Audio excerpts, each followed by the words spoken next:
महंगाइयाँ बढ़ रही, आप नज़र नहीं आए। बिहार में अपराध बढ़ गया, आप कहीं नज़र नहीं आए। नहीं, ऐसा नहीं है।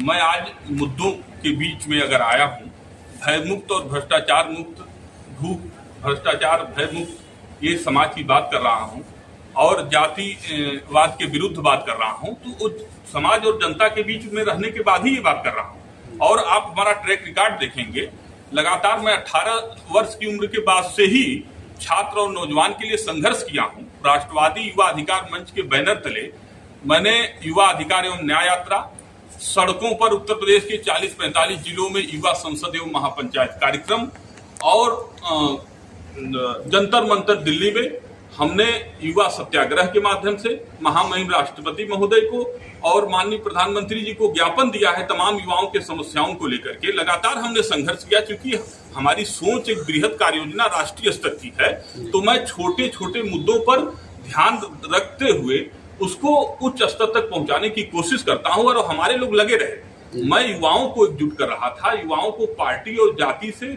जो इधर उधर बटे हुए हैं उनको एकजुट करने का मुहिम चला रहा हूं। मैं राजनीतिक रूप से कोई हवा नहीं बना रहा था, मैं कोई मैनेजर या मैनेजमेंट का काम नहीं कर रहा था। मैं राजनीति में जमीनी संघर्ष के बाद ही मैं इस मुकाम पर पहुंचा हूं कि मुझे बिहार जैसे, आप जानते हैं कि उत्तर प्रदेश और बिहार को लोगों ने कहा है कि ये जाति वाला राज्य है, यहाँ राजनीति करना बहुत कठिन है। तो मुझे समझ में यही बात आती है कि हमारा सौभाग्य है कि हम पूर्वांचल में पैदा हुए हैं और उत्तर प्रदेश और बिहार जैसा हमारा कर्मस्थली है, हम सबसे पहले यहाँ परिवर्तन करेंगे। आप जानते हैं कि उत्तर प्रदेश और बिहार जो चाहता है, जो परिवर्तन चाहता है वो परिवर्तन हुआ है, जिसके उदाहरण आदरणीय जयप्रकाश जी हैं। आप उनसे अवगत हैं, उनके विचारों को जानते हैं। जगह जगह तमाम आप यहाँ देखेंगे तमाम उनके नाम से तमाम शिक्षण संस्थान सारी चीजें बनी है। मैंने इस बात को भी आपको फिर दोहरा दे रहा हूँ कि उनकी विचारधारा से निकले हुए लोग, जो उनके सपने थे, उनके सपनों को चकनाचूर किया है, उनके सपनों को बेचने का काम किया गया है। भय, भूख, भ्रष्टाचार, बेरोजगारी, शोषण, उत्पीड़न आज उतना ही है। यदि आपको विश्वास न हो, उम्मीद न हो, तो आप स्वयं उसका मूल्यांकन कीजिए, तब हमसे सवाल करिए, हम उसका जवाब देंगे। बिहार में चुनाव है, लोगों को लुभाना, तो अपने मान योजना का ऐलान कहा है, 200 फ्री बिजली यूनिट का ऐलान किया है और सीएम नीतीश ने 125 यूनिट फ्री कर भी दिया है। तो उन समय आप कैसे देखते हैं, आप कहाँ रहेंगे? देखिए, कोई या तो सत्ता में एक बार दो बार सत्ता में रहे, हम नई विचारधारा के साथ युवा नेतृत्व को लेकर के जनता के बीच में जा रहे हैं, जो भविष्य की नींव है। और हमारी जवाबदेही जिम्मेदारी तब बनती है कि जब हम अपनी कही हुई बात पर मुकर जाएं। अभी हमारी जवाबदेही जिम्मेदारी नहीं है, अभी तो हम इन लोगों के कार्यों को लेकर के हम ये जाएंगे और अपने कार्यों को बताएंगे कि हम क्या करेंगे। आज बेरोजगारी बड़ी समस्या है, हमारा सबसे बड़ा मुद्दा है कि हम प्रत्येक घर में एक रोजगार अवश्य देंगे। मैंने आपसे कहा कि रोजगार बड़ा मुद्दा है, नौजवान आज बेरोजगारी की स्थिति में है। हम नौजवानों के लिए लगातार 12 वर्ष संघर्ष किए हैं। हमारे लिए नौजवान नंबर 1 की पंक्ति में खड़ा है। हमने किसी कंपनी में कोई नौकरी नहीं की है, हमने कभी कोई व्यवसाय नहीं किया है।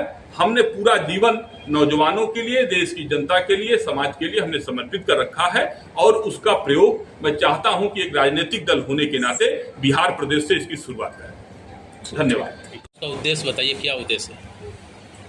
देखिए, Jansatta party of India Bihar विधानसभा चुनाव 2025 को मजबूती से लड़ेगी। आज प्रदेश के पदाधिकारियों से एक बैठक थी, उस बैठक में निर्णय लिया गया है कि हम लोग अपने संगठन को प्रदेश में मजबूती प्रदान करेंगे और जो उत्तर प्रदेश से सटे हुए जिले हैं और कुछ सीमांचल के क्षेत्र हैं, हम उसमें अपनी मजबूत दावेदारी प्रस्तुत करेंगे। कितने सीटों पर आप उतर रहे हैं बिहार के विधानसभा चुनाव में? अभी फिलहाल लोगों से बातचीत करने के बाद हम लोगों ने सीटों का भी तो नहीं कह सकते, लेकिन ये है कि लगभग 100 सीटों के आसपास पर आंकड़ा पहुंच रहा है। बाकी प्रत्याशी यदि हमको मजबूत सीटों पर दिखाई दिए और हम 2-3 महीने में भी चुनाव के समय है और लगा तो आगे नहीं तो 100 सीटों पर हमारी रणनीति है कि हम मजबूती से कम उत्तर प्रदेश से सटे हुए जिले और जो अन्य सीमांचल और क्षेत्रों में हमारे जो लोग हैं उनसे बातचीत करके 100 सीटों पर उम्मीदवार उतारें। बिहार में किसी पार्टी से भविष्य में गठबंधन करने की योजना है क्या? इस नहीं, देखिए ऐसा है कि अभी सभी लोग अपने अपनी पार्टियों को मजबूत करने के लिए, सब लोग अपने अपने संगठन को मजबूत करने के लिए काम कर रहे हैं। अलायंस की स्थिति यदि बनेगी तो पार्टियों से बातचीत जारी है, बातचीत हो रही है। यदि कोई सही समझौता हुआ, कुछ विचारधारा और कुछ नीतियों के आधार पर कुछ यदि तय हुआ, तो हम निश्चित रूप से चाहेंगे कि बिहार के विकास के लिए, बिहार के युवाओं के भविष्य के लिए, रोजगार के लिए, भयमुक्त समाज के लिए, भ्रष्टाचार मुक्त समाज के लिए, जातिवाद के विरुद्ध, शोषण उत्पीड़न के विरुद्ध, भ्रष्टाचार के विरुद्ध एक बेहतर विकल्प दे पाए। आप जानते हैं कि यह लोक नायक जयप्रकाश नारायण की जन्मस्थली है और जयप्रकाश जी के विचारों से प्रेरित होकर के लगभग 12 वर्षों से राष्ट्रवादी युवा अधिकार मंच के बैनर तले लगातार अभियान, उत्तर प्रदेश से लेकर के दिल्ली तक तमाम यात्राएं, युवा संसद महापंचायत कार्यक्रम के माध्यम से तमाम जागरूकता कार्यक्रम करते रहे हैं। बिहार के युवाओं के लिए भी तमाम मुद्दों पर हमने काम किया है। इसलिए हम चाहते हैं कि बिहार से इसकी शुरुआत हो और जो संपूर्ण क्रांति का जयप्रकाश जी का जो नारा था, जो संपूर्ण क्रांति के माध्यम से जो व्यवस्था परिवर्तन की बात थी, उसको साकार कैसे किया जाए, उस विषय पर गहन मंथन हुआ है।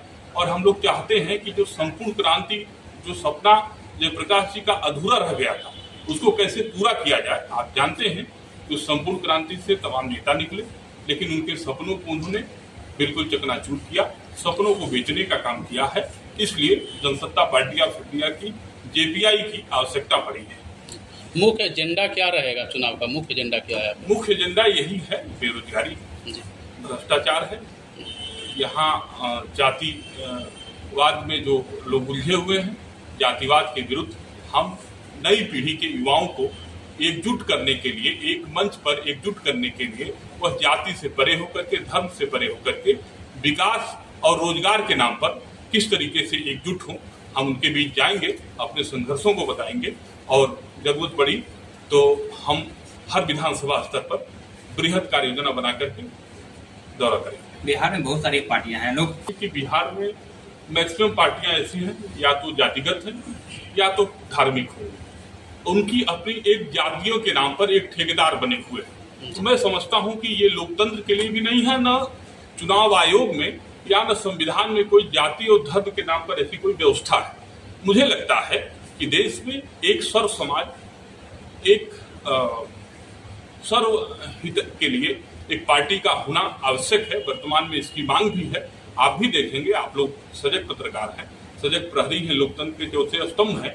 आप देखेंगे कि किस तरीके से आज यहाँ प्रेस क्लब तक नहीं है। पटना में पत्रकारों के लिए मैंने देखा कि तमाम असुविधाएं हैं, तो मैं कोशिश करूंगा कि पत्रकारों के लिए यहाँ प्रेस क्लब की व्यवस्था हो। रोजगार के लिए कम से कम हर घर में एक रोजगार की व्यवस्था करा दें।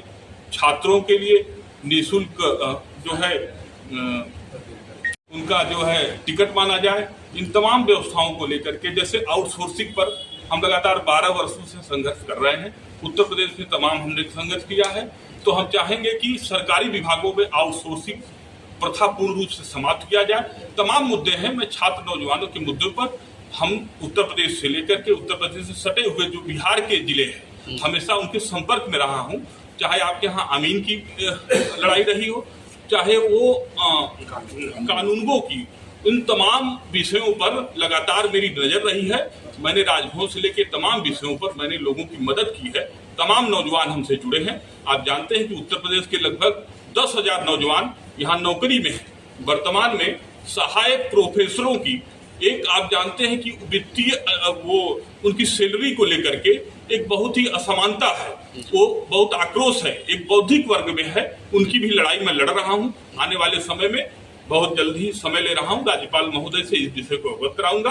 ये तमाम जो शैक्षिक और बौद्धिक जो मूल मुद्दे होने चाहिए, उन मूल मुद्दों पर लगातार राष्ट्रवादी युवा अधिकार मंच के बैनर तले संघर्ष करते रहे हैं। पार्टी का रजिस्ट्रेशन नया है, विचारधारा वही है और पार्टी का नाम जयप्रकाश जी के नाम से रखा गया है। यही आपको बताना था और हमारा संदेश आप लोगों से अनुरोध है, आग्रह है कि हम मैक्सिमम युवाओं तक पहुंचे, जिसके लिए हम लगातार संघर्ष कर रहे हैं।